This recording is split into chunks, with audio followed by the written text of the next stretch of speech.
Got a message from a reader, and they said, I'm wondering if you have a way to help us authors who are being affected by the coronavirus. Just lost my real job today, which I used to fund my passion for writing. Nobody in the book coach world is talking about this impact and the possible opportunities it could have for authors, and I'm sort of wondering why. She goes on to say, you're such a positive person. I wonder if you might be able to inspire us who are feeling pretty hopeless and uncertain about the future. But I certainly have some things to guide you during this time, and what will guide you are principles. Okay, so it's not a here's an answer on a silver platter of exactly what you should do. Even for my coaching clients who I can offer more one-on-one personal advice, it's not always the best thing, because a lot of times the best answers are going to come from within you.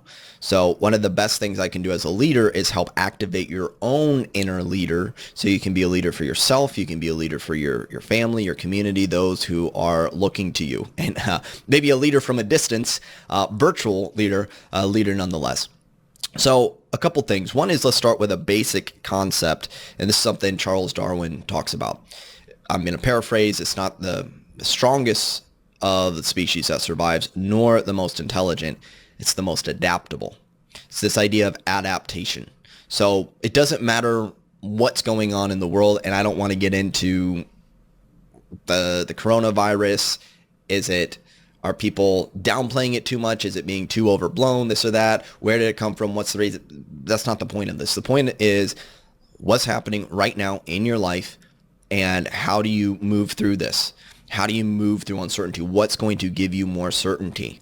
What's going to help you be even more grounded, even more solid, and make good decisions during this time? And as the reader writes, even see opportunities that exist within this.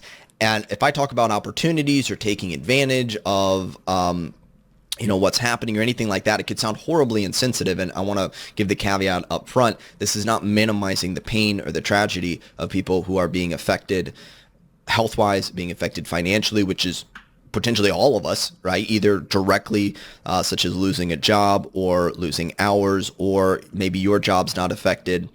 Certainly as an author, I can still write. You still might be able to write, but does it affect your readers? And are people buying less books, more books? What's going on? So we're all being affected by this. And for me, I take a step back and I go, well, this is a good reminder. We're all being affected by each other anyway, right? Well, our impact spreads, and I could get very philosophical about this. I'm not going to go into that. But a lot of what's happening now is waking people up, myself included, and reminding me of things that were always true. And it's just more obvious now. So I'll get into this in a moment. But I want to come back to this idea of adaptability. So if you look at it, some people are in a really tough spot. I know I work with some gym owners, for instance, and helping them with their ads. And I haven't interacted with them too much, but I know that there's a question for gym owners and fitness coaches. Like, people are obviously, a lot of people aren't going to a gym, right? Gyms have closed. That's going to affect their business. So what the savvy, adaptable gym owners need to do as a business is they got to adapt, and they got to offer home workout programs. They need to offer virtual support of some type, and that could be streaming classes, that could be home workout programs, nutrition programs. They got to find some way. That doesn't fit their prior business model, but they need to flex and adapt, and those who are not capable of flexing and adapting, many of them will be wiped out. Okay. That's not good, bad. It's just that I'm giving this from a pure, that's the observation. This is fact. This is, it's attempting to be as objective as possible. I also want to make a note, I'm not prescribing anything. Okay, so I'll give another example of something that's happening in the author world, and that is, are book sales going to go up and down? I don't know. Anyone who says that they know is guessing. What I can say is it's possible that while things may dip, if more people are in quarantine, might they read more books? Possible. Okay, certainly makes sense. And books are a fairly affordable way of getting entertainment. But I'm not going to say that's the case. Maybe more people watch Netflix or Prime, or not spend as much money because they want more essentials, or maybe they're going to spend more money. What I can say, the facts show, is that book sales for, well, if you get on Netflix, you actually see the movies watched now the most are about pandemics, and book sales for books about outbreaks and pandemics have gone up. And so, like, skyrocketed, right? Dean Koontz has a book that came out in 81, and now it's back to the, selling, in the top of Amazon charts, relatively speaking. So it goes to show that people are still spending money. In fact, Amazon is hiring 100,000 new employees to keep up with the demand.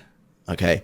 So again, it's an observation. I'm not telling you should go work for Amazon if you lost your job. That's not what this is. It's saying there's still people buying. There's still people looking for entertainment. It's just things shift. And that's what happens during a recession, is that things shift. Some people might hold on to their money, and yet there's still a lot of people who will be spending their money. It's just what they're spending on changes. Your marketing changes. So I heard Russell Brunson talk about Dean Graziosi, and what Dean did during the last recession was, when he shifted the marketing message from being more opportunity based to being more safety and protection based when it comes to wealth. So you might shift your marketing message. You might talk about, your own experience if you're being quarantined and what you're doing. For one, my life is kind of already a quarantine, being a hermit who works from home and doesn't get out all that much. But if this is, you can share about your experience, and I get into that in a moment. So the point is that things are shifting. Okay, attention is still going somewhere. People are still giving their attention. Money is still flowing at this point. The question is, where is it going to? Now, could you write a pandemic book or a book about survival? Yeah, again, I'm not advocating that. Who knows if by the time it's done and out there, this thing will have blown over. The point is, something a mentor shared with me about how to find opportunity. He said it's in one spot.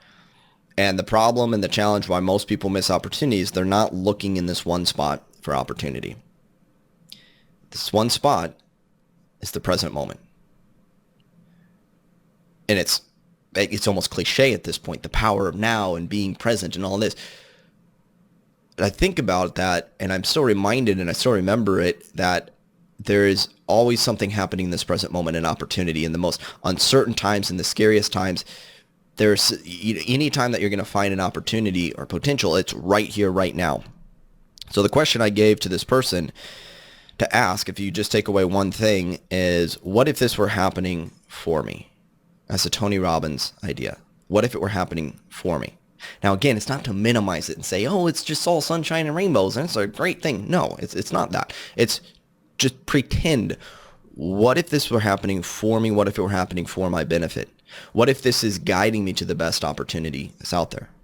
So as an author, there might be more opportunity now for some authors, not every author. This might not apply to your situation, but there's many authors who this is actually going to be a better time for them to finish their manuscript, to narrate an audiobook themselves, to start writing emails, or to work on their craft, to just practice writing more.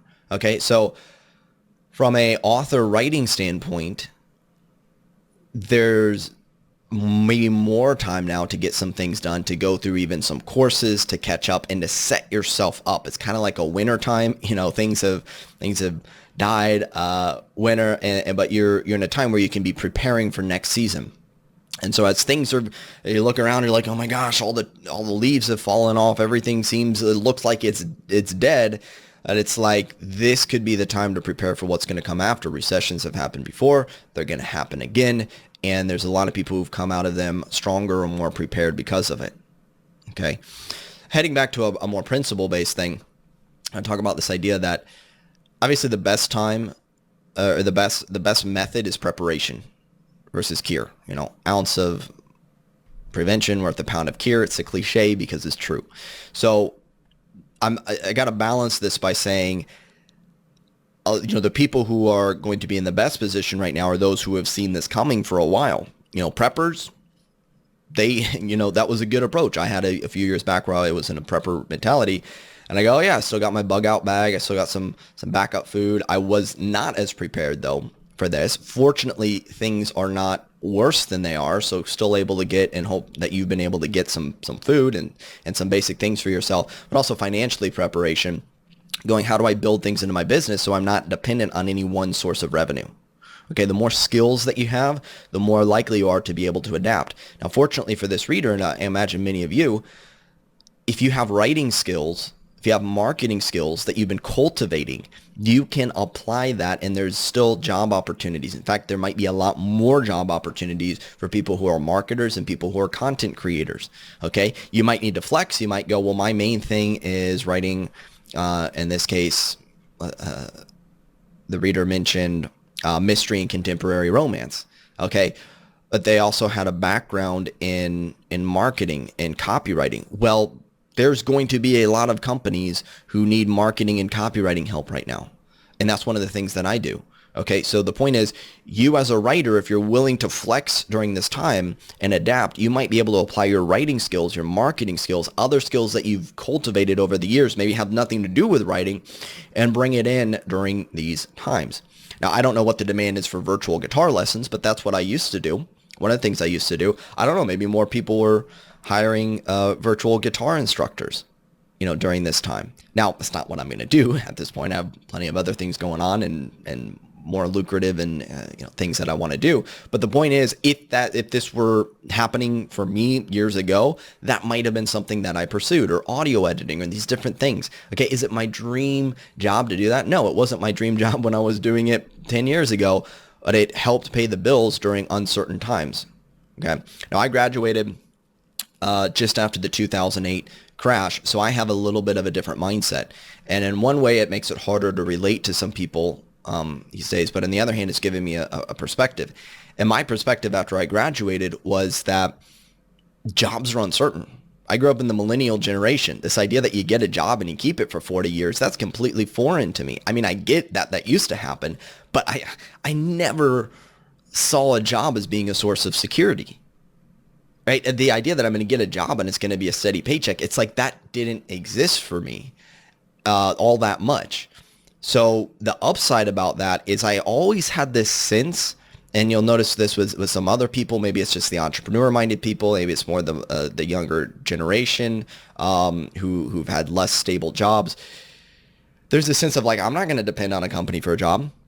I got to have different skills. I got to have a diversity of skill sets to be able to flex and flow in case I lose a job, or in case, one source of income dries up, I can pivot and go to something else. Okay. And so I believe, and if you just observe what's happening in the world right now, things are changing. Okay. Whether it's the author world, the online business world, the world at large, look at technology advancements, look at robotics, look at AI, artificial intelligence. There's a lot of jobs, whether, forget about the coronavirus for a second. There's a lot of jobs that will not exist in a year from now, 5 years from now, 10 years from now. There's a lot of Uber drivers and Lyft drivers who aren't going to have a job once we get more automated cars and self-driving cars, right? So, okay, so the downside is more psychologically like shakes people up, but that could also potentially be an upside. Okay, it's a paradox. What I mean by that is it's like boiling a frog. Just throw it in boiling water, it'll jump right out. You throw it in, you just gradually raise the temperature though. Next thing you know, it's boiling, it doesn't even realize it. Well, that's how a lot of people's lives go. Things are the status quo, and the economy is changing gradually. The world is changing around them. Things are shifting, but it happens so gradually that one day they wake up and they go, wait, I don't have my job anymore. What am I going to do? And they're thrown for a loop, but it happened so gradually that they didn't see it coming. The thing about an event like this is it just shocks people, wakes them up, right? So for myself, I go, oh yeah, I wasn't as prepared for this. Now, again, not as a minimizer, but as an honest assessment, it could be significantly worse than it is. And let's just, for a moment, not from a place of fear, but from a place of groundedness, look and go, what if it's actually there's something a lot worse coming up? Okay. Let's say there's a far worse health crisis that would happen in a year from now or 2 years from now. If we go through this phase almost as a preparation, we might be a lot more prepared for that in a year, a couple years down the road.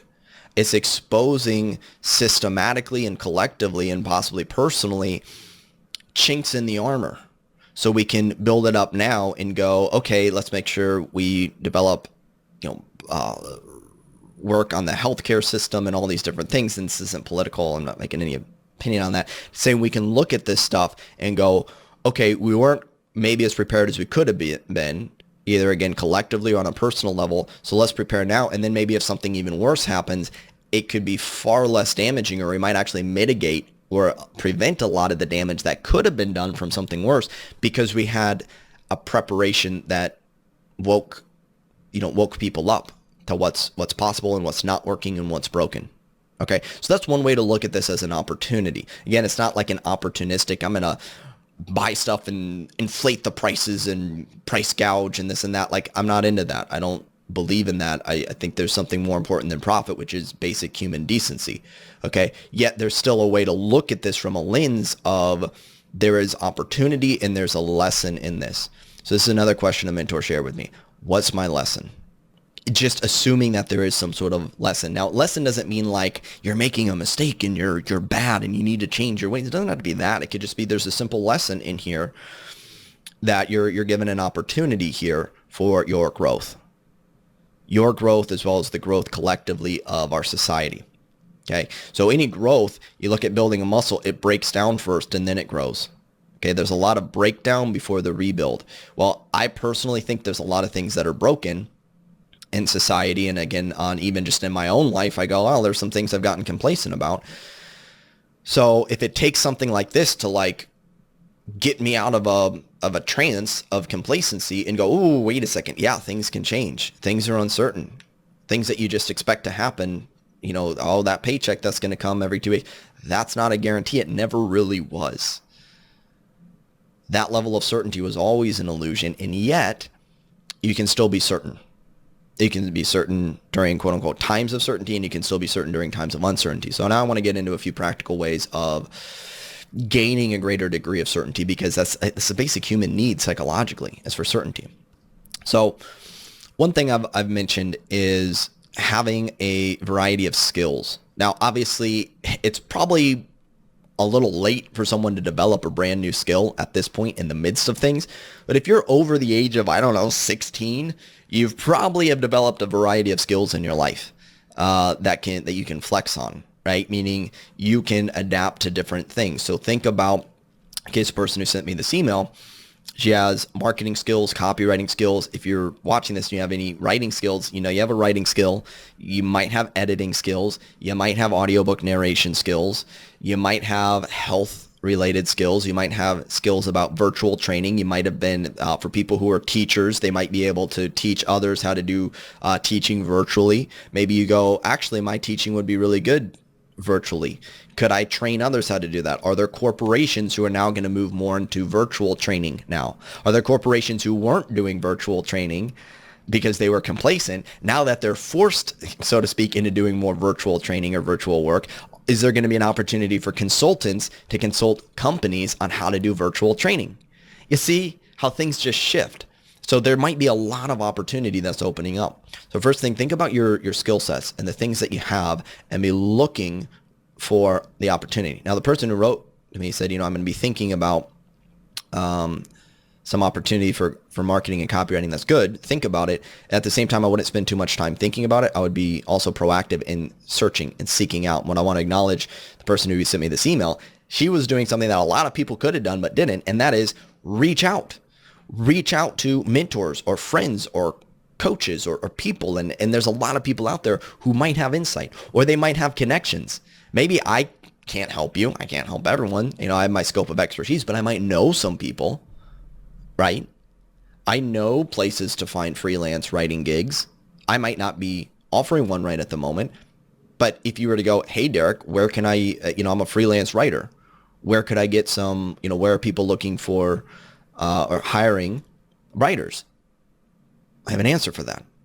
Okay, so, and I'll just tell you, for instance, there's multiple places. One group, there's Cultive Copy Job Board, right? Looking for copywriters, but also content writers, okay? And there's other places. So just even think, are you reaching out to people? And this ties into a second, or actually, I'll just say this. This is really the thing that gives me the greatest certainty. It's not my skills. It's not that I have... it's not a high degree of financial security. Who knows what's going to happen business-wise, and financially. My highest level of certainty comes from my relationships. I have my family.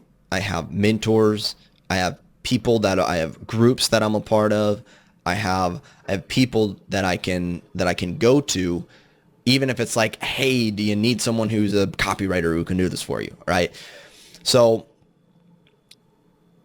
think about your relationships. Think about the people you know. And if you only know one person, if you're like, well, Derek, I don't have anyone in my life. I don't know anyone in my life. Okay, first of all, you probably know someone. If you're watching this, you know me, and at least virtually, you probably know some people. And it's not so much, oh, I know the person who can help me. It might be I know someone who I can ask, who they might know someone else. So you have relationships, you have your network, and that's basic human biology, sociology, however you want to determine it, right? We're hardwired to work together as community. And that's why we come together as tribes and as communities versus all just being out there on our own. Okay. So consider your relationships. That is a place of groundedness. That is an anchor. You have people there. I'm more than likely, and you certainly have me. Now, at this point, I've mostly been speaking in principles, and I like to keep it that way because I can't tell you like, oh, you should just go become a freelance writer or something like that. I have no idea if that's going to be right for you or not. Okay.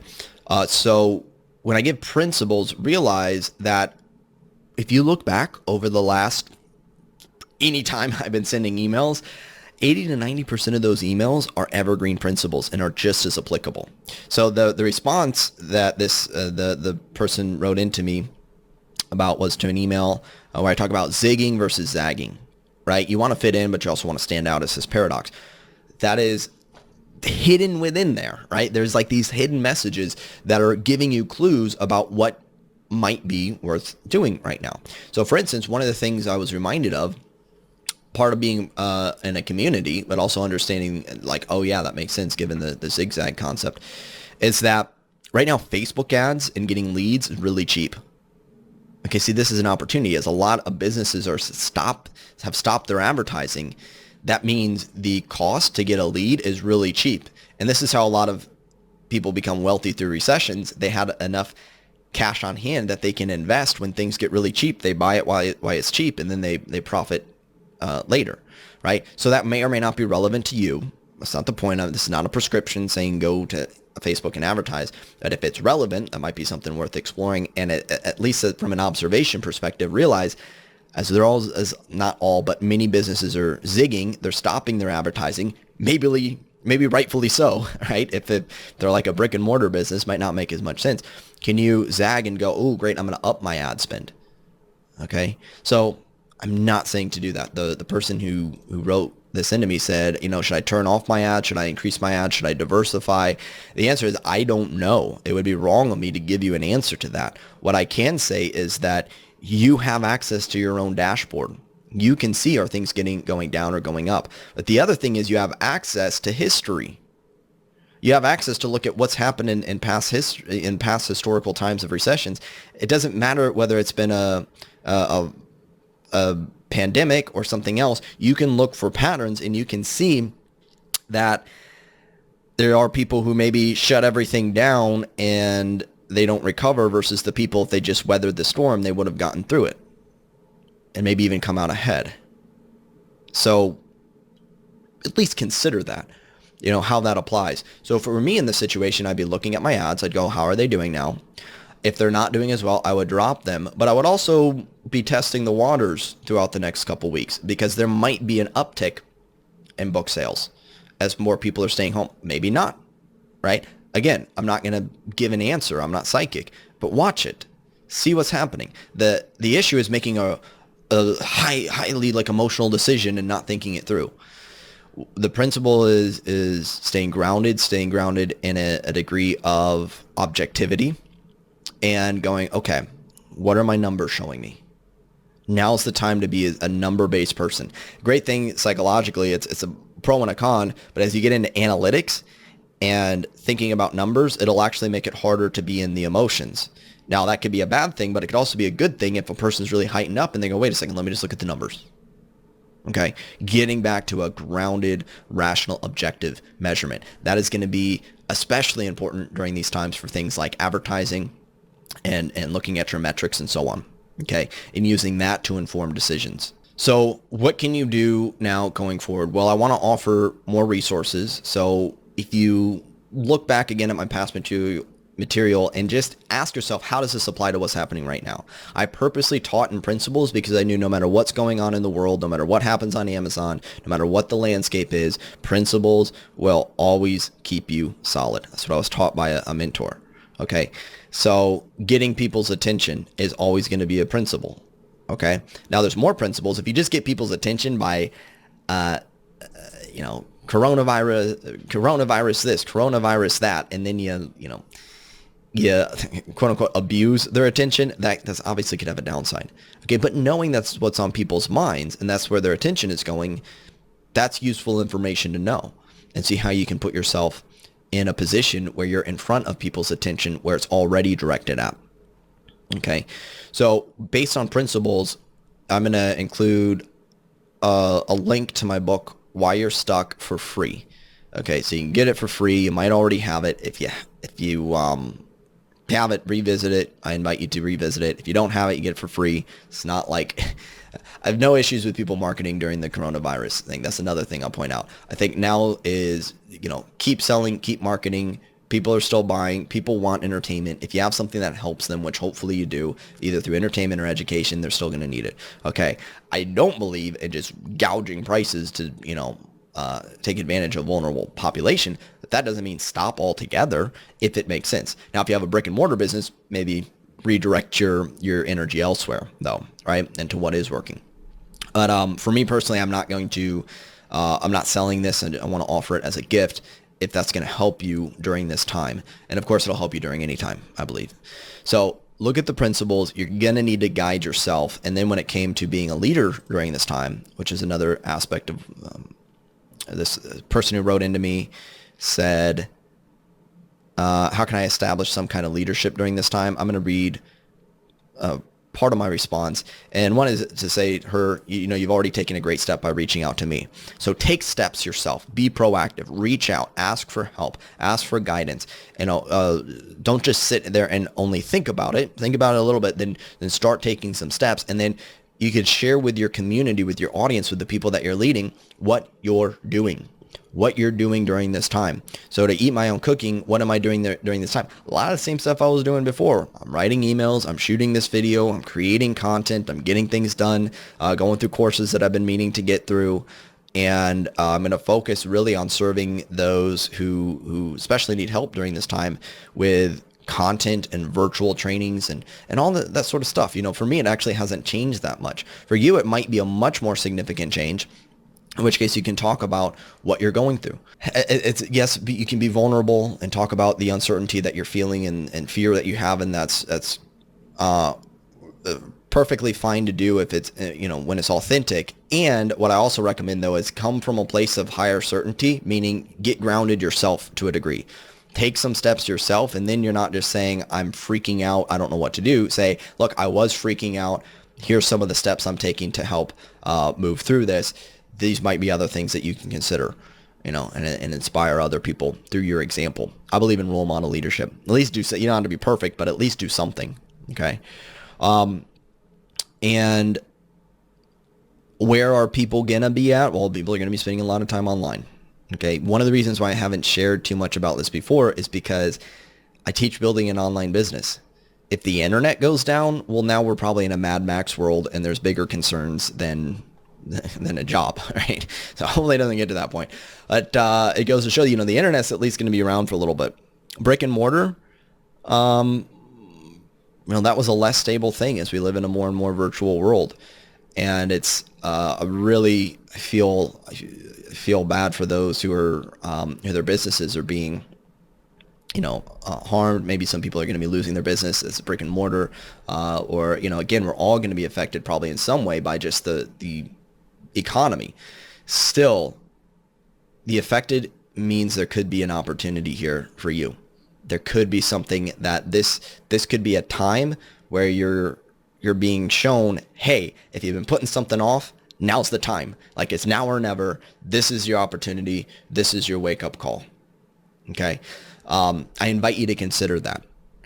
And I'll repeat for probably the 27th time. That's not to minimize or say that if you or someone you love is being affected health-wise or job loss or not able to pay the bills, that, just don't worry about it. Just look at the bright side. It's not a just look at the bright side. That's absolutely horrible for anyone that's going through that. And I'm sorry if that's something that you're going through. And when you look at the present moment, there might be something that can come out of that that's beneficial. Like a person who was a drug addict and they ruined a lot of people's lives. There's no way that you can say that's good, but they can at least come out of that and teach others to not make the same mistakes they did, and they turn that tragedy into something that's at least adding more good to the world. Well, is there something through the hardship and the pain that you've going through or have gone through in the past that can at least bring some light to others and to yourself? I invite you to consider that and explore that and see how that fits for you and how that resonates with you.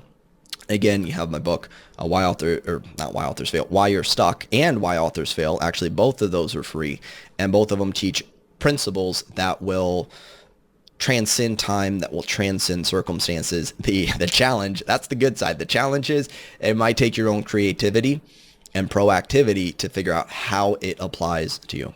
And on that note, if you have questions, if you have concerns, if you're just, Derek, I don't know what to do, reach out.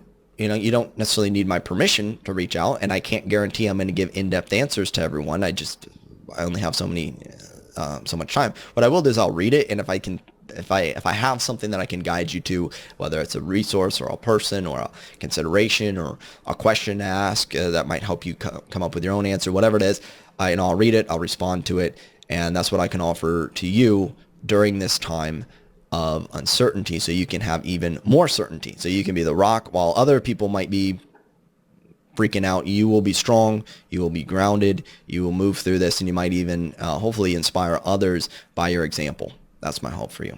Wishing you the best. Take care.